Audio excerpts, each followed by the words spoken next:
30 years. Think about that for a second. 30 years is from 1996 to 2026. It's from Phil Mickelson being a young, talented kid on the PGA Tour to becoming one of the greatest legends in golf history, and then to becoming something else entirely. Through all of that, one person stood beside him. Not his caddy, not his coach, not his agent, his personal lawyer, Glenn Cohen. This wasn't just a working relationship. Cohen and Mickelson built Birdies for the Brave together. They raised over $300 million for wounded veterans. $300 million. That's not a side project. That's a life's work. They went through every high together. The 2021 PGA Championship win, when Mickelson was 50 years old and became the oldest major winner in history. They went through every low together, too. The 2016 insider trading case, the gambling scandals, the controversial comments about Saudi Arabia in 2022 that cost him sponsors. 30 years, $300 million in charity, countless crises and legal battles. So when Cohen said, "I can't do this anymore," this wasn't just a lawyer quitting. This was someone who had seen everything, deciding he couldn't watch anymore. He didn't leave because of one thing. He left because everything was falling apart. So the real question is, what could possibly make someone walk away after 30 years? Before I tell you, I want to know what you think. If you were a lawyer who stood by a client for 3 decades, what would make you finally say enough? Drop your answer in the comments. And if you're a real golf fan who wants the full story, hit like and subscribe right now, because what I'm about to tell you might completely change how you see Phil Mickelson. Now let me tell you about the man who walked away. Glenn Cohen wasn't some random lawyer Phil hired off a list. In 2004, Cohen made a decision that would define his relationship with Mickelson forever. That was the year they started Birdies for the Brave together. Cohen was already one of California's most respected trial lawyers, almost 40 years of experience, representing thousands of injured people and their families. But he chose to pour his time and resources into this charity, alongside Mickelson. Together, they raised over $300 million. $300 million. That's not pocket change. That's a testament to how much Cohen invested in this relationship. He wasn't just Phil's lawyer. He was Phil's partner, advisor, confidant, in some ways, his guardian. When the insider trading case hit in 2016, Cohen was there. When the gambling stories came out, Cohen was there. When Mickelson lost sponsors after his Saudi comments in 2022, Cohen was still there. 30 years.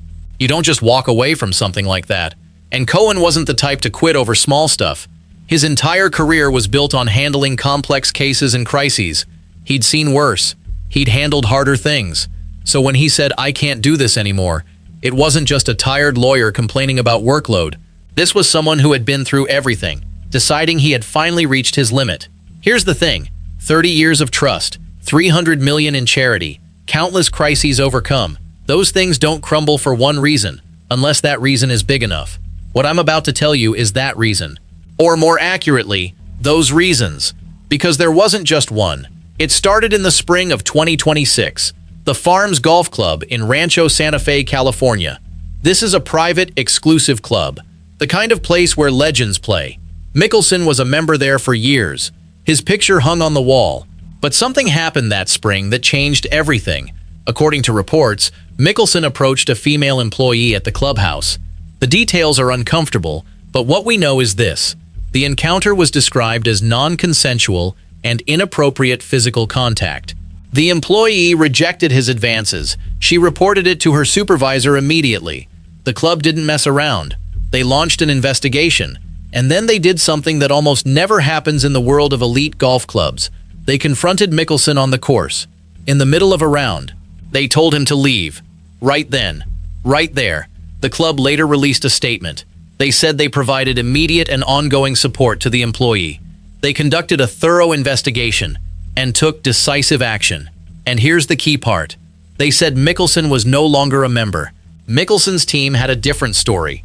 His new lawyer, Tom Clare, said Mickelson resigned voluntarily. He wasn't kicked out, he chose to leave. Clare also said any misunderstandings had been cleared up, and they threatened to sue for defamation. But here's the problem. This didn't stop at one club.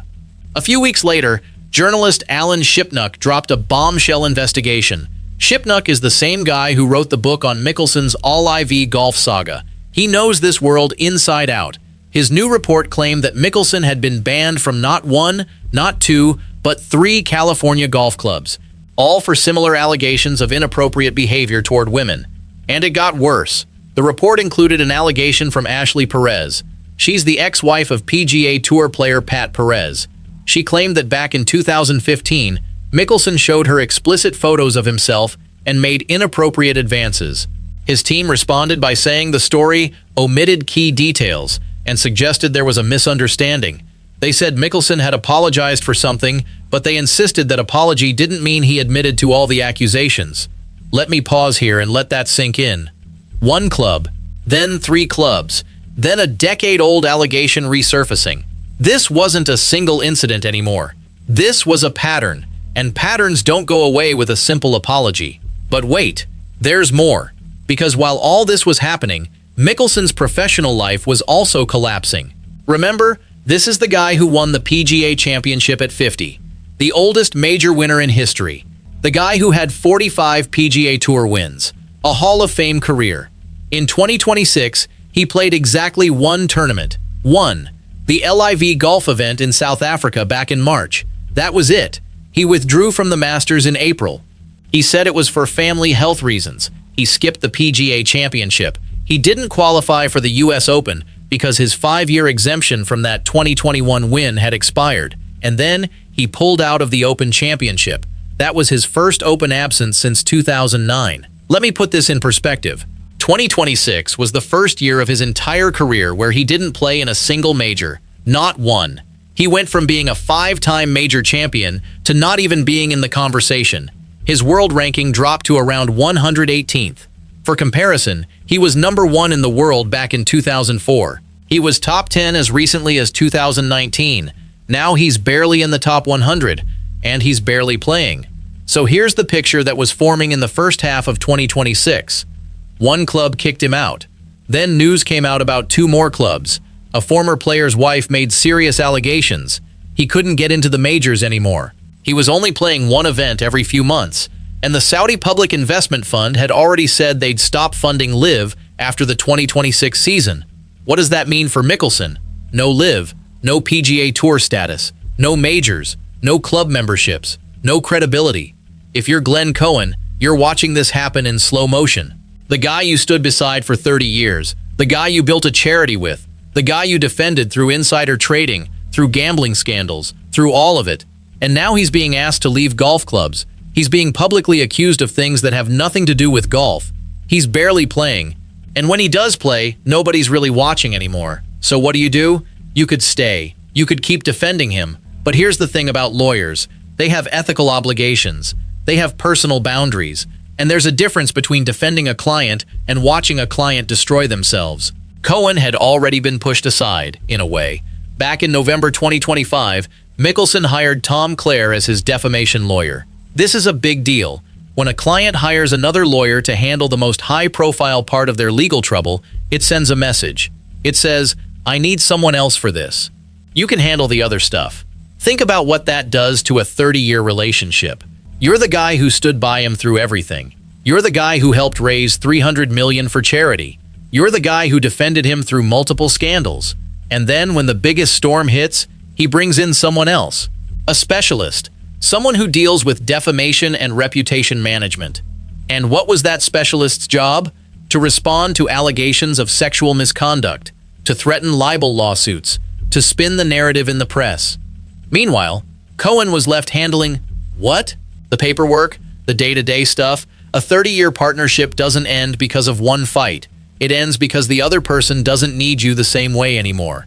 And when you've dedicated your life to someone, that realization is devastating. Now add another layer to this. Think about what Cohen had built with Mickelson. Birdies for the Brave had raised $300 million. That's real. That's measurable. That's a legacy. But that legacy was now being tarnished. Every new allegation, every club ban, every missed major, it was all erasing the goodwill they'd built together. You can't separate the charity from the person when the person is the face of the charity. Donors start asking questions. The military families they help start wondering if they should even accept the money anymore. If you're Cohen, this isn't just a client relationship. This is your life's work too, and you're watching it burn. There's also something else to consider. In 2022, a convicted gambler named Billy Walters wrote a book. In it, he claimed Mickelson had gambled over $1 billion in the previous 30 years. $1 billion. He claimed that on a single day in 2011, Mickelson placed 43 bets on MLB games and lost $143,500. Now, Mickelson denied some of these claims, but the gambling narrative stuck, and it's been part of his public image ever since. Add that to the club bans and the allegations, and you start to see a picture of someone who's been struggling for a long time. A brilliant golfer who can't stop self-destructing. For Cohen, he was there for all of that too. He watched the gambling stories. He helped clean up the mess. He knew things the public will never know, and he still stayed. So when he finally said, "I can't do this anymore," it wasn't about any one thing. It was about everything. Let me ask you something. If you're Glenn Cohen, what's your breaking point? Is it the first club ban? Is it the third club ban? Is it watching your client miss every major in a single season? Is it realizing that the guy you defended for 30 years is now a pariah in the sport he once dominated? Or is it something simpler? Is it just exhaustion? 30 years of defending someone takes a toll. 30 years of watching them make the same mistakes over and over. 30 years of being the cleanup crew while they keep creating messes. You know the worst part? Cohen couldn't even defend Mickelson the way he used to. The narrative had shifted. This wasn't about legal technicalities anymore. This was about who Phil Mickelson is as a person, and you can't lawyer your way out of that. Now think about what this means for golf. Phil Mickelson was one of the most beloved players of his generation. The smile, the charm, the aggressive style of play. He was always the other guy to Tiger Woods, not as dominant, but more relatable, more human. Fans loved him because he made mistakes and kept fighting. But in 2026, the mistakes caught up with him. The clubs that once welcomed him now ban him. The majors that once celebrated him now don't even include him. And the man who stood by him for 30 years now says, "I can't do this anymore." Compare this to Tiger Woods. Tiger has had his share of scandals too. The car crash, the personal issues, the injuries. But Tiger never lost the respect of the golf community the way Mickelson has. Tiger is still involved with the PGA Tour decision-making. Tiger still gets invited to everything. Tiger's name still carries weight. Mickelson, he's been exiled to the wilderness. Live Golf might not even exist after 2026. If that happens, he has nowhere to go. The PGA Tour might never take him back. The majors might never give him special exemptions. He burned too many bridges. And his lawyer, the one person who stuck by him through everything, finally said enough. But here's the real question. It's the one that's been hanging over this entire story since the beginning, and it's the one we still haven't fully answered. What does it take for a 30-year partnership to end? Not a business partnership, not a casual relationship. A partnership built on trust, shared values, and a decade-spanning friendship. What does it take to break that? It takes realizing the person you've been defending isn't the same person you started defending. It takes watching them make choices that you can't rationalize anymore.